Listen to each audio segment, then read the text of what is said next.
नमस्कार, आप भारत लाइव देख रहे हैं और ये रातों रात है जहां हम उस खबर पर चर्चा करते हैं जो खबर आज दिन भर घटी होती है और उस आधार पर आने वाले दिनों में क्या कुछ घटनाएं होनी होती है। पूरे दिन की आज चर्चा करेंगे और आपको बताएंगे किस प्रकार से पिछले 2-3 दिनों से एक मामला लगातार चल रहा है। बिहार में जीतन राम मांझी के बयानों को लेकर नया बखेड़ा है। एक बार फिर से जीतन राम मांझी और मुकेश भाजपा के खिलाफ बगावत कर दी है। बाबा से जानने की कोशिश करेंगे। चलते हैं बाबा के पास। बाबा, क्या मामला है? लगातार जीतन राम मांझी और मुकेश सहनी बंद कमरे में मुलाकात करते हैं हर 1-2 महीने पर। सनी, सबसे पहली बात तो ये है कि हम मांझी और सहनी के मुलाकात से आगे की बात कर रहे हैं। सबसे पहले तो बिहार की राजनीति को अब समझना पड़ेगा, क्योंकि आप समझिए कि बिहार उस निर्णायक मोड़ पे आ गया है जहां सरकार रहे या जाए इस चिंता से ज्यादा एक दूसरे की प्रतिष्ठा बचाने में लोग लगे हुए हैं। जैसा कि आपने देखा भी होगा कि लालू प्रसाद जैसे ही उपचुनाव हारते हैं वो पटना छोड़ करके दिल्ली चले जाते हैं और दिल्ली में जाकर के फिर मंथन करते हैं, मंत्रणा करते हैं, पंडित को बुलाते हैं, बेटा का शादी करते हैं और फिर से एक नए शुरुआत की तरफ आगे बढ़ते हैं। वहीं आपने देखा होगा कि 2020 के चुनाव में जिस तरह से नीतीश कुमार के साथ एनडीए में घटित हुआ, या कहा जाए कि भारतीय जनता पार्टी ने चुपचाप नीतीश कुमार को डैमेज होते देखा और होने दिया। इसको देख करके नीतीश कुमार ने अपनी प्रतिष्ठा बचाने के लिए क्या कुछ किया वो किसी से छुपा नहीं है। हम कई बार उसकी चर्चा कर चुके हैं। प्रतिष्ठा बचाने की बात जब सामने आती है तो आपने देखा होगा कि किस तरह से प्रतिष्ठा बचाने के लिए खंड खंड होने के बाद लोक जनशक्ति पार्टी के चिराग पासवान ने आशीर्वाद यात्रा निकाला और उन्होंने अपनी प्रतिष्ठा को लेकर के, अपने पिता के इतने बड़े राजनीतिक विरासत को लेकर के लोगों के बीच गए और उन्होंने अपनी प्रतिष्ठा बचाने का प्रयास किया। जी, बात यहीं तक नहीं है। बात जब मुकेश सहनी की आती है और मुकेश सहनी एनडीए में रह करके जब उत्तर प्रदेश की यात्रा करते हैं, उत्तर प्रदेश में अपने पार्टी का विस्तार करना चाहते हैं, वहां चुनाव लड़ना चाहते हैं, तो भारतीय जनता पार्टी उनके बीच में अड़ंगा लगा देती है। उनकी प्रतिष्ठा के साथ खिलवाड़ होता है और एक बिहार के माने हुए मंत्री और घटक दल के साथी सुप्रीमो होने के नाते अपनी पार्टी के, उसका भी मान सम्मान नहीं रखती है भारतीय जनता पार्टी और उन्हें उत्तर प्रदेश में प्रवेश नहीं करने दिया जाता है। जी, एयरपोर्ट से ही उन्हें वापस आना पड़ता है। जी, वो भी अपनी प्रतिष्ठा बचाने में लगे हुए हैं। बात करें तो कांग्रेस भी अपनी प्रतिष्ठा बचा रही है और सब प्रतिष्ठा बचा रहे हैं, तो आप इतना समझ सकते हैं कि प्रतिष्ठा तो जीतन राम मांझी भी बचा रहे हैं। जीतन राम मांझी ने जब एमएलसी की सीट मांगी थी तो नीतीश कुमार और भारतीय जनता पार्टी ने पूरी तरह से उसे निरस्त कर दिया था। बात यहीं तक नहीं है सनी, हम लगातार इस बात की चर्चा करते आ रहे हैं कि 2019 के लोकसभा चुनाव से आप शुरू कीजिए, वहां से जब आप पहुंच करके आते हैं 2020 के चुनाव तक, तो आपको बहुत सारी चीजें समझ में आने लगती है। 2019 के चुनाव में जिस तरह से सीट शेयरिंग हुआ उससे आप इनकार नहीं कर सकते हैं। जी जी, महागठबंधन के सीट शेयरिंग के बाद से बार बार ये बातें चल रही थी। बड़ी हार के बाद मंथन करने की जगह पर सभी इस बात की चर्चा में लग गए थे कि कोऑर्डिनेशन कमेटी नहीं बनी है, हम किस फोरम में अपनी बातें करें। महागठबंधन में कई गुट हो गए थे और ये लग रहा था कि महागठबंधन बिखर जाएगा। हमने उस समय भी कहा था कि एक तरफ जहां उपेंद्र कुशवाहा और मुकेश सहनी की अलग बैठक होती थी, तो जीतन राम मांझी और मुकेश सहनी की अलग बैठक होती थी और कहीं कांग्रेस और राष्ट्रीय जनता दल की अलग बैठक होती थी। ये अलग अलग खेमे बट गए थे और इससे स्पष्ट हो रहा था कि बिहार में महागठबंधन बहुत लंबी सांसें नहीं ले पाएगा। जी, बिल्कुल वही स्थिति देखने को मिल रही एनडीए में।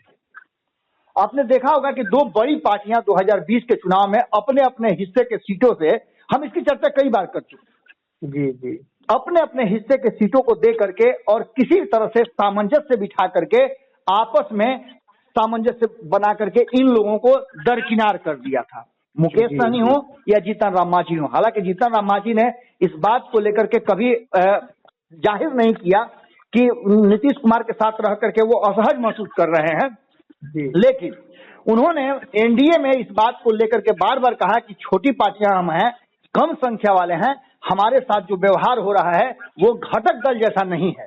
हम छोटे हैं या बड़े हैं, हमारे ऊपर सरकार टिकी हुई है, यदि हम अपना कंधा हटा लें तो सरकार गिर सकती है।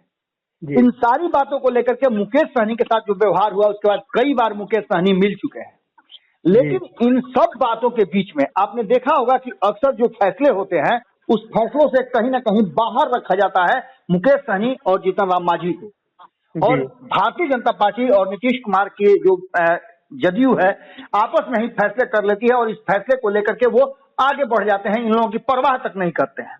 इन सब बातों को लेकर के अब इन लोगों ने अपनी प्रतिष्ठा का जब देखा कि उनके प्रतिष्ठा पर एक बड़ा कुठाराघात होने जा रहा है, भारतीय जनता पार्टी और नीतीश कुमार की जदयू आपस में दिल्ली में बैठक करके और सीट शेयरिंग का फॉर्मूला तय कर रही है।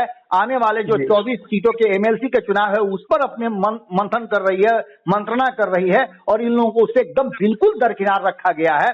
और सबसे बड़ी बात कि उत्तर प्रदेश चुनाव में जीतन राम मांझी लगातार ये कह रहे थे कि हम चाहेंगे कि एनडीए के साथ ही हम चुनाव लड़ें। हालांकि एक बात बहुत बारीकी से मैं कह रहा हूं कि जिस तरह से आज जो बयान आए हैं जदयू के, हमने खबरों के माध्यम से दिखाया भी था कि दो मंत्रियों को खड़ा करके नीतीश कुमार ने प्रेस को बुला करके और अपनी बात रखवाई है, अपनी रणनीतियों का खुलासा करने का कोशिश किया है।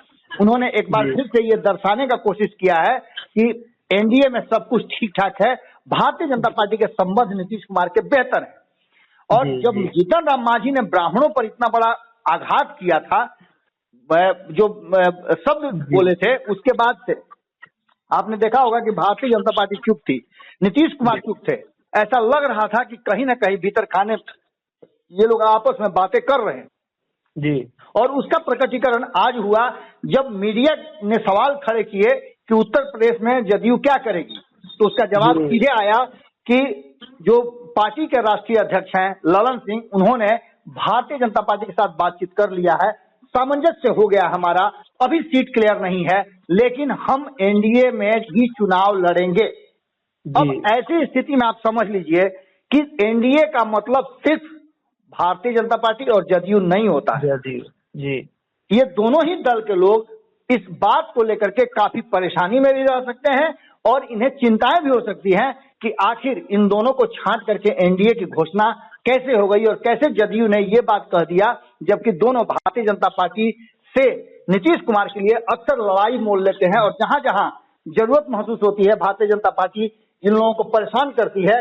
ये दोनों के दोनों कहीं ना कहीं एक बात को लेकर के पूरी तरह से कोशिश करते हैं कि नीतीश कुमार को भारतीय जनता पार्टी दबाए नहीं, उसके लिए ये हमेशा खड़े रहते हैं। लेकिन जब सीट शेयरिंग का समझौता की बारी आती है तो नीतीश कुमार अपने दम पर सीट शेयरिंग का समझौता कर लेते हैं, अपने लिए सीटें तैयार कर लेते हैं, लेकिन इन लोगों को दरकिनार कर देते हैं। ऐसी स्थिति में आप समझ सकते हैं कि एक तरफ बाह फैलाए इंतजार कर रही है राष्ट्रीय जनता दल और महागठबंधन। कांग्रेस का भी आपने बयान सुना होगा कि कहीं ना कहीं जीतन राम मांझी के बयान का समर्थन करती है। आज ही शकील अहमद खान के बयान को आपने सुना, उन्होंने अपने अध्यक्ष तक को ये बात कह दी कि उन्हें भी संयम से बात करना चाहिए था। अगर जीतन राम मांझी ने इस तरह की बातें कही है तो वो किस दौर से गुजरे हैं, किस दर से गुजरे हैं, इसका भी ख्याल करना चाहिए था। उनको हाशिए पर हमेशा रखा गया है। वहीं अगर बात करें तो आपने देखा होगा कि किस तरह से राष्ट्रीय जनता दल भी समर्थन कर रही जीतन राम मांझी का।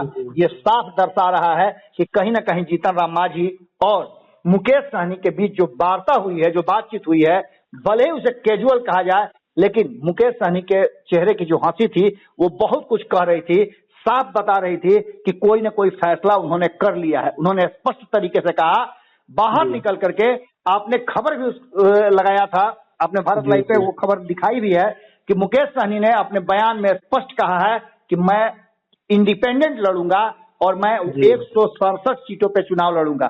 हमने जब विश्लेषण किया था कि बिहार में सरकार बदल सकती है क्योंकि महागठबंधन तैयार है और एनडीए में सब कुछ ठीक ठाक नहीं चल रहा है। ऐसी स्थिति में दोनों की मंशा जो है और दोनों को अगर ये पाला बदलते हैं तो सरकार का गिरना तो तय ही है, उसके साथ ही आपको बहुत जल्दी बिहार में बदला हुआ परिस्थिति नजर आ सकता है और एक नया गठबंधन आपको देखने को मिल सकता है जो बिहार के साथ साथ उत्तर प्रदेश में भी एनडीए को और भारतीय जनता पार्टी को कड़ी टक्कर दे सकता है, जिसका इंतजार एक लंबे समय से होता आ रहा है।